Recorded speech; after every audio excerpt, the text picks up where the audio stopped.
So this $30,000 that you made, 10% of it is $3,000. This is what we're saving this year. Does that make sense? Okay. Now, how easy is it to do the rest of this line? That's all I got to do. I just turn this little thing to the X, and I go across, and I just go off the side of the sheet there and keep going. And it should, well, let me move the screen up so you can see. It should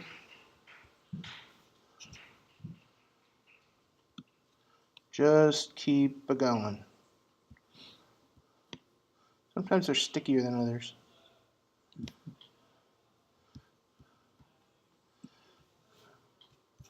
All right, I went too far.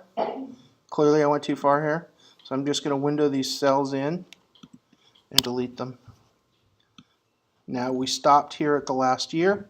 And so now we have to know, now we know how much our income is going to be and how much we're saving for that income every year, right? You with me on this? Was that hard to do? No. Can you do this for different scenarios? Sure. What do? Change how much you make a year. Change how long you work at that job. Change what kind of job you're going to get. The other thing you want to be thinking about is what you're going to do with your career. So, you know, you've got some reasonable high expectations here as a manager, CEO, somebody that's in charge. If that's not your career, then don't put $250,000 a year in there. If you're going to work for, I don't know, who would be an example? If you're going to work for Twitter or you're going to work for Facebook, you might have a lot more money coming in. If you're going to work for Mr. Pickle's sandwich shop, don't put $250 a year in as CEO. That's probably not going to happen. You could make it happen with your own sandwich shop, maybe. Maybe that's your plan. But try to be thinking about, oh, this is really going to make a difference in how much money I have. Okay, so we've gotten a couple of theirs. We could do before taxes, tax benefits that way, income estimate, and so on. We haven't talked too much about taxes and so on. We'll talk more about that as we go. But you get a good idea of how much you're saving here pre-tax and how much you're going to have to live on. So now we get to our expenses. We'll come back to taxes when we cover that in the course. We'll come back to expenses. So we do the same thing with expenses. I got mortgage and rent here. Well, if you look up here at 20, you might have 0, right? Some of you actually do have, if I go to mortgages and yearly, right now you've got 0, right? You're living at home or you're living with friends or whatever. You got 0 maybe next year. Well, sooner or later you're moving out. Guess what happens when you move out? Nobody can guess? You start paying rent. Yeah, that's right. How much is rent?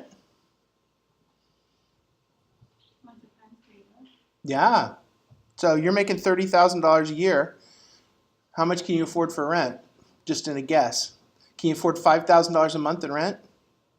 Yeah, not even close, right? So when you start adding up this rent and so on, I think what you'll find when you're young, that you want roommates, right? That's what a lot of people do. They move out, but they got roommates. When I was young, I had a roommate. There was 3 guys, 3-bedroom apartment, and we split the rent 3 ways, and it was still tight.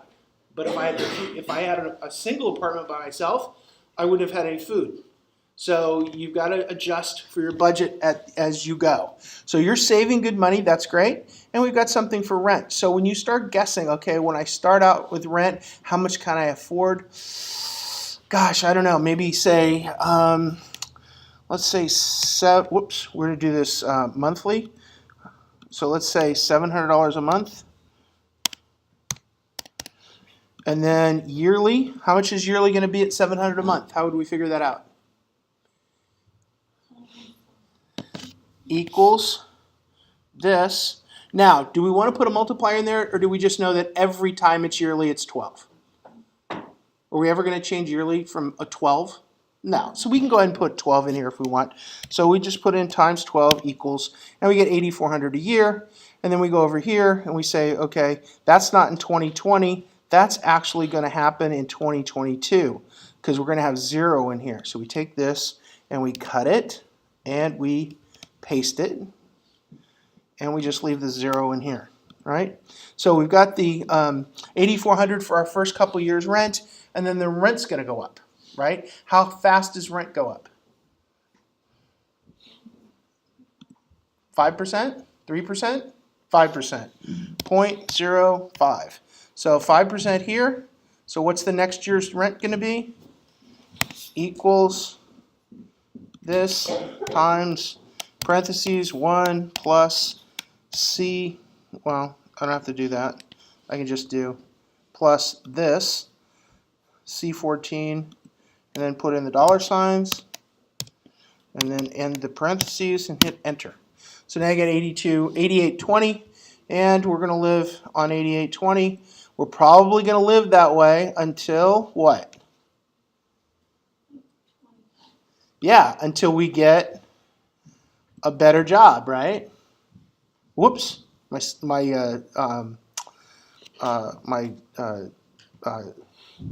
dragging was wrong, right? So I want to undo, and I don't want to do 2 of them. I just want to do 1 of them, and then drag it across. That's better. Okay, so now we know what our rent's going to be for until we're 27, and we get this good job that Evan has promised us. Thank you, Evan. We appreciate that job. And so now we know what that is. What are our other bills? Can we do that for all the other bills? Right? That's easy. When you start thinking about what your bills are, the reason some of these don't apply to you, vacation, other things, they don't apply to you now. But when are they going to apply to you? Sometime before you die, right? So in some place in this chart, you'll have a bunch of stuff that doesn't start until later. If you go past this, you can do all your expenses, then you get your net worth. How do you figure out your net worth? Anybody remember the equation? No? Your balance sheet is your net worth, and it's your assets, stuff you own, minus the money you owe, right? So what money could you owe now? Student loan, other things, right? So you might have a negative net worth. You might have more money owed than you have stuff you own. If that's the case, you're going to have to work, right? So when we get to net worth, we have expenses, we have income, expenses, we have liabilities, house, mortgage, total, and so on. The important thing when you start doing spreadsheets like this is to grasp the fact that you're making decisions out here for the future. That's why I like these color-coded segments of your life, because you see where the changes are. And then I make a change until, oh, now I got a new job, or so on.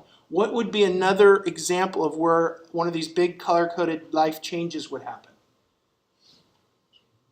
Say it louder. Kids would be one. What, before kids, maybe? Girlfriend. Oh, well, yeah, okay. Girlfriend, that'd be good. And between girlfriend and kids is... Yeah, maybe, right? We don't know, but possibly, right? So you've got expenses. Maybe you're living with somebody, or maybe you're married, and then you've got children. Maybe you have more than one children, or more than one child. And so you've got different scenarios that you have to work through. And as you work through these, you just put them in different plans. This is one for a single person that goes until 95 years old, and you can keep going, right? So you with me on how this works? You've got your income and your expenses total and your cash flow, and then you get to your assets and your liabilities, which haven't been put in here, so let's put those in here. So you've got your net worth, you've got cash flow compounding from above, we'll get to that in a minute. Then you've got major spending and net worth not including house. We also have to put in some liabilities because you have liabilities here. So these are things we want to add. So we add rows. Let's add 4 or 5 rows for liabilities, and we insert. And insert, we're going to put liabilities. And we know our first liability, well, we're going to put it in here anyway, is a student loan. Anybody owe any money on a credit card? Nobody in this class owes money on a credit card? Okay, well, let's put it in there just in case. Anybody owe any money for anything else? Nobody has a car loan? Oh, car loan. Car loan. Anything else you owe money on? Ticket. Ticket? Like a parking ticket? Yeah. Well, like a parking ticket, but like one that you get pulled over for. Yeah, okay. That's more of a, but that's not like a loan, right? That's more of an expense. Okay. So hopefully you will not be getting enough tickets to put that under anything other than miscellaneous. Because if you need a column for ticket expense, I'm worried. Did you drive here today, by the way? Yeah. You did? Are you leaving before or after me? Probably not. Okay, good. That'd be fine. Okay, so we have our liabilities. You put your student loan in here and so on. Now, your student loan and all of your liabilities, they're going to go down in value, right? So how would we do that? We go up here to, we're going to start paying our student loan in 2018. We go down to student loan. Where did I put it? Here it is. Student loan is here. So this is the student loan category. And let's say we borrowed $30,000 for school. And now this is going to start reducing, right? Because we're going to be paying it off. How long do you have to pay off your student loans? I'm sorry? A couple years. Let's say 10, right? So 10 years, if you have 10 years to pay off $30,000 and the interest rate is, let's say, 6%, how much are your payments? How do we calculate that? Oh, come on, you guys have done this before, right? All we have to do is hit equals, right? And what are we looking for? PMT, right? Parentheses, what's the rate? 0.0, it's monthly, right? So it's 6%, which would be 0.05 monthly, or 0.05 monthly, comma, N per is, there's 120 payments in 10 years. Present value is $30,000, comma, and future value is 0, in parentheses, $333 a month. That's how much your student loan will be on $30,000. If it's $333 a month, what is your expense total going to be? Go back up here to your expense total. And somewhere in here, let's put school in here. And this is your monthly, is right here. How much are you going to put? $333. And then we multiply that by 12, so this equals this cell times 12, enter. You're going to spend $3,996 a year on student loans. Everybody with me on how you figure that out? Yeah, not too bad? Okay. So you can see the power of being able to think through this on your own.